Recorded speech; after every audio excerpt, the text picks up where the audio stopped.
Hi guys! Ayan, samahan niyo akong mamitas ng kamyas.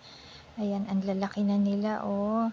Tamang-tama, kakatapos lang ng ulan. Kaya ako naman ay manunungkit kasi sayang, nalalaglag lamang ang iba. So pag nalaglag, hindi mo na siya pwedeng gamitin kasi damage na siya.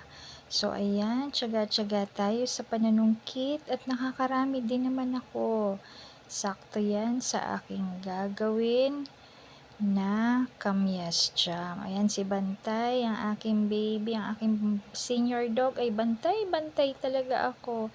At ayan na nga ang mga nakuha ko. O, ang pipintog nila. Actually, yung bunga niyan, hindi siya masyadong maasim. Promise.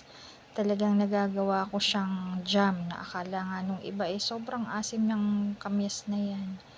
Ayan na ang aking jam. Ready to eat na siya. O, diba? From fresh harvest down to my table for jam.